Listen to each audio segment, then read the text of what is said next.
folks, how's it going? So I was getting ready to make myself a fresh batch of breast massage oil, and I thought I better turn that camera on so you can also oil up your boobs. No, really though. I thought, I don't think I've ever shown you guys how to make a breast massage oil. It's pretty standard. This is a base recipe. I'll jabber about how we can adapt it however we want it. So the first thing you're going to need is a jar. This is a half-gallon jar. You can make quart if you want, which is only 4 cups versus the 8 cups. You can make a pint. You can make whatever you want. You just have to scale up and down what we're using, or just get creative and play around. And then I went ahead, because I had planned this, not the video, but the making of this. And I went ahead and I just ordered the amounts of herbs that I would need as they are. And so I got 4 ounces of comfrey leaf. I got 1 ounce of calendula blooms. And I got 4 ounces of comfrey root. Right, now you would never want to use the root internally of comfrey, but externally it's fantastic. And I got these from Mountain Rose Herbs. They don't sponsor me. Nobody wants me to sponsor them. But you can shop around for better prices for sure. And then I'm going to use some avocado oil. And then a secret to good breast massage oil is a good gallon of castor oil. You don't have to have a gallon amount. I just buy in bulk because these days castor oil is super popular, which means you can go on Amazon right now and you can end up spending $40 for like a bottle this big that they filled from a bottle this big that cost them like $35. Right, so if you're gonna be using castor oil a lot or making a lot of like, herbal remedies and things like that involve castor oil, just buy a big jug. It's way cheaper per fluid ounce. So this is pretty easy, and I still forgot something. Here we go. Measure it. The first thing I'm going to do is add the castor oil to the jar. Now, I like using castor oil because it's really fantastic at breaking up scar tissue and helping penetrate deeper into tissue. And so while you might not have a big old scar on your boob, you might end up having you might have fibrous tissue. And when we have fibrous tissue, it can get like a little extra sore if we're near or after our cycle or we're going through menopause, or it can just be sore all the time. And it's always a good idea to break that fibrous tissue up. And so the thing about castor oil is my husband calls it the devil's oil. Years ago when we were, running the apothecary and doing massive sales, and I would make like 5 gallons at a time of like herbal infused castor oil. We'd have to strain it, but no matter if you had gloves, it would just go everywhere, and it's thick. It's really thick, and people often overdo it with castor oil. So to this entire half-gallon jar, I am only going to add 1 cup of castor oil. Right, and that's going to get me the benefits of the castor oil without making my boobs sticky. That's a thing that you want to think about, because if you don't like the texture of a body oil you are making, you aren't going to use it, and neither is, in other words, I know, neither is whoever you gift it to. Right, so now the reason that I put the castor oil in the bottom first is because it's thick and it sucks to pour it over herbs. It takes forever to work its way down, so I put it there. So now, oh, he's caught it. Now I'm just going to put the herbs in. So I'm going to do the root first, just because I know how these things stack up. If I can get my hands to work here. There we go. Now, the comfrey root acts a lot like comfrey does, except for it has some of the problematic alkaloids that you wouldn't want to ingest, but those particular alkaloids, once again, are really good at breaking up fibrous tissues. Now, just like comfrey leaf itself, this root is going to help stimulate new skin and cell development in general, which is a good thing. Good cellular turnover means that you aren't dealing with old angry cells that have a chance to mutate, right? So next up is the calendula. Now, She smells good. Calendula is really amazing for lymphatic support. And you got a whole bunch of lymph nodes in your boobs, right? And so you really want to help that whole area remain stimulated and nothing getting stagnant in there. But one thing that people don't know about calendula is that she's also really good at breaking up scar tissue. And if you haven't noticed the theme here, well, the theme is breaking up scar tissue, fibrous tissue. And regardless of what herbs you're using to make a breast massage oil, you kind of want that in there. You kind of want, the idea is it should be able to go in deep, break up scar tissue, stimulate lymphatic function. And to be fair, there are a lot of herbs that can do this besides the ones I'm using. This is just kind of like, it's in the depth, well, not the depth of winter, but we're getting there, right? And nothing's like popping off. But in the spring, I might swap out the calendula for violet leaves, right? Or chickweed is another really good option. Or cleavers, you know, all these things are really fantastic. But I like to use these herbs in the wintertime, and you could use all of these herbs alongside of those herbs too. So you can mix and match. I also really like to work with pine. And or if you have yew tree growing around you, like Pacific yew or spruce, assuming you don't have any tree allergies that you know of, it's really fantastic because they're all good for like relieving like sore, aching muscles, and so it's pretty great for the breast tissue as well. Now, I think I'm not going to put all that in there. I don't know. I probably left about 2 cups out. This doesn't have to be perfect. You can weigh it out if you want and write down what you did, especially if you intend to give it to other people or to sell it. When I make it for myself, I've done it so many times. I have it written down somewhere. So you can see I've got my layers here. I've got my castor oil. I've got my comfrey root, my calendula, and my comfrey leaf on the top here. And now, let me grab a thingy-bob. I'm always like, I'm so prepared for this video. Not in the least. And now I'm just going to pour avocado oil over the top. How do these open? They've changed their bottles. This is awesome to do live. Ricky, get off the counter. It's your fault, Ricky. Let's see if I stab myself. I assume you have to break this off. That is a stupid design. It's a stupid, stupid design without a tab or anything. I was like, oh, these are cool new bottles. I just have to crack the top off. Nope. We're gonna get in this. We are smart monkeys with tools. You think it would have like a pull tab? Let's think this through together. How does this bottle open?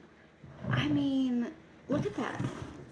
So that you think that has to be what's stopping this cap from coming off.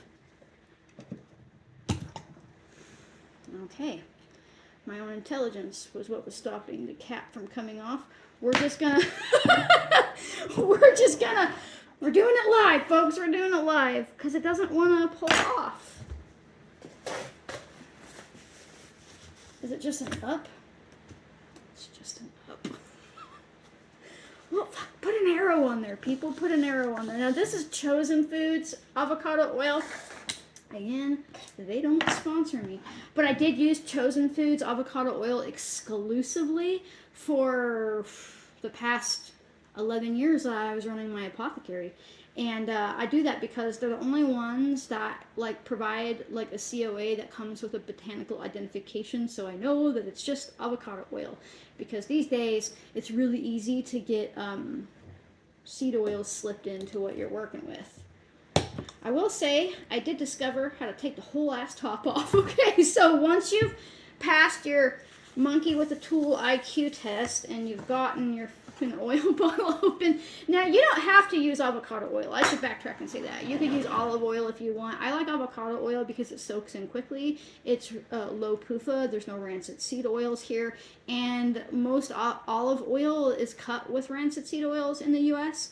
Unless you get a really, really high quality one. And I wouldn't want you to waste it on something you're putting on your body topically. I mean, because that stuff is expensive. So now I am just going to do the hard work of filling up my jar with oil.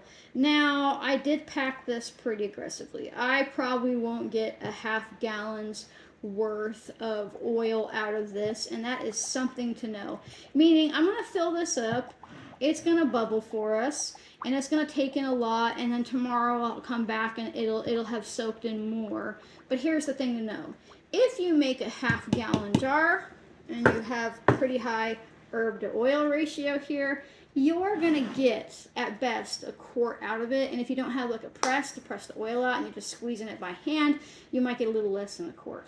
So you might not think you need a half gallon, but if you want to end up at a quart, you see what I'm saying here. Now you could do less herbs and end up with more oil. But I think that saturating the oil is kind of the name of the game here, folks. You really want a high herb to oil ratio, and you want to be doing this with dried herbs because you can let it sit longer than you can if you were using fresh or wilted, and you don't have to worry about any bacterial growth occurring in here because there's no water left in these plants, right? So I'm all about using fresh plants for making tinctures, dried plants for making herbal oil infusions, and they end up just so much better. I'm going to give it a little bit of a mix, so you can see that I damn near filled that up, and I'm going to fill it to the top because you still don't want a ton of you still don't want a ton of oxidation. It was better when I ripped the top off. You still don't want a ton of oxidation to happen, and you want to get as much oil back as you can, so I'm going to fill her up. Now, there won't, I mean, honestly, the herbs are already dried, so it won't oxidize as bad as if it was like a tincture. So you don't have to like worry about overflowing it to the point that it spills it. There we go. So let me clean up my mess here. People really do overcomplicate this, even if the lids are easy to get off. So now I'm going to write what it is on here. I usually have labels, then grab that, so I'm just going to write boob oil. And the date, what is the date, April? Come on, 12 something or another. There we go. Okay, now in theory, you're all done. This just has to sit somewhere. Let me get oil off of this. This just has to sit somewhere nice and warm and dark. Now, usually with a tincture or whatever, or with a fresh infused herbal oil using fresh plant, you want to keep it somewhere cool and dark. But this is where using dried herbs comes in beneficial compared to wilted herbs, right? So I can let this go for up to 8+ weeks. You can go further than that. I've gone a lot further than that. Forget about it, right? But you know, you want to strain it within about 6 months. If you forgot a fresh herb infused oil for past 4 to 6 weeks, it's going to be rancid and start growing mold, because when you add water to oil, it's a bacterial explosion. But the really cool thing about this is you end up extracting so many more of the oil soluble properties when you're letting it sit for a long time with dried herbs, because basically the oil starts breaking down the already kind of broken open cellular structure of the plant, and you really just start pulling more out of there. So some people will say, yeah, well, if I use wilted herbs, it's really nice and ready and potent by 4 weeks or 6 weeks, whichever they choose. But I'm saying if I let mine go for 8 to 10 weeks, it's more potent than yours could ever be, because it can't sit for that long. So you really want to pop this somewhere warm, which helps break down that cellular structure after. This is a cheap-ass seed heating mat, and they are your friend, especially in the wintertime. So I am just going to take this just because it's just one. Somewhere I did dig for the single rubber band because I can't find my rubber band bag. And then we're gonna just pop this over top. And then I'm gonna plug it in. And I'm gonna let it stay warm. This will stay warm, you know, 6, 8, 10 weeks, however long you want to go. But the warmth actually helps speed it up. So you could actually pull this at 4 to 6 weeks if you wanted to, and it'll be a nice infused oil. Now, for those of you who are freaking out, this doesn't really get above 75 to 85 degrees, right? And if you just set it on top of it, it would do okay, but mainly the base would only get heat. And so I like to wrap it. Or if you have a bunch of infused oils going, you can stack them all up together, and as long as they're touching, this cool thing happens where the heat transfers from one jar to the other and it travels up, and so you don't have to wrap it like that. Or you can stick this all in a big ass Tupperware box with this in it, and it'll hold the heat into that. If you don't want to throw down for a seed heating mat, you can also use like the top of like your water heater if it gets really warm. If you have an older fridge where it gets warm on top, you could sit that on top. You could also sit it over like a heating vent. Don't sit it on a wood stove, please. You could sit it near a wood stove if it stays pretty warm there. You could also in the summertime completely cover this with something and sit it outside so it's getting like hot from the sun without the sun hitting it. I know. You've seen so many videos of herbalists showing their pretty jars and the bright sunny window for a herbal infusion, and they get color really fast with their oil. But did you know that the sun, one of her main jobs is like the great decayer? Sun literally kills the medicinal herbal properties that we are after. So yes, the sun will make your oil go color faster, but it will start degrading those properties like UV light does, right? And so if you want to do that method, just protect it from the sun, you know, knit like a little cozy or something for your jar. You know, you could also get like, if you could somehow, oh, that'd be so cool. I don't think I've ever seen the big jars like this in the brown color, but that would be neat if you could get like the brown or blue ones in this size, or just something like that. Just protect it from the sun if you're going to do that. And that's it. And then you're going to strain it. And straining it means to strain it. So you will either use something like a nut milk bag or a really fine sieve, like strainer brain, or you could use like not terry cloth, but like cheesecloth, anything that's really thick, because you want to get the oil out of this. Now once you're done with these herbs, I wouldn't suggest composting them or adding them to your compost or feeding them to your livestock or anything like that, because the oil, it won't break down and it can hurt animals to eat that. So I have a pile outside that I dump it into, but it has a little fence around it to keep my goats and stuff out of it, and it has been there for a very long time. It does break down over time, but it's not going to be good for if you have like an active compost pile. If you live in the city, you just put it in your trash. There's nothing you can do with it when it's done. It's just a spent ingredient. And then you're going to start oiling up your boobs. Here's the thing. As women in general, and I know that there's some of you that don't feel this way, but we have been kind of trained that our boobs exist for other people. And that could be a sweet little baby that you're feeding, or your partner who likes to grab them, or how you feel when you're out in public and have your push-up bra on. Your boobs are seldom not really looked at for you, but so much as other people, and that means that we kind of like overlook them unless we're in a role where we're, you know, putting them on display or something like that. And so when you start using this breast massage oil, try to do it at least every other time you get out of the shower. You can use it without getting in the shower or a bath or whatever, but when your skin is warm, your pores will be more open and the oil will soak in deeper. And you start massaging and all that type of stuff, two things happen. You are actively pushing back against your rates of getting breast cancer, because you're doing things to stimulate healthy cell production and lymphatic flow. But also, when's the last time you went to a gynecologist and they're like, when's the last time you did a breast exam? And you're like, you can look them in the face and be like, I rub up my boobs with oil like every other day.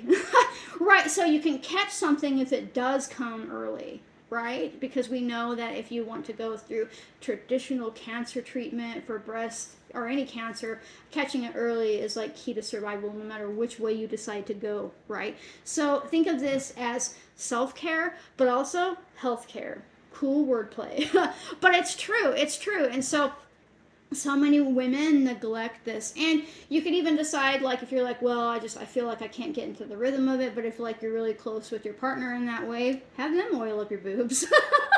Right, it's pretty intimate, it's taking care of an area, you know, and like if they're touching them all the time, they'll also notice if something is lumpy there that shouldn't be.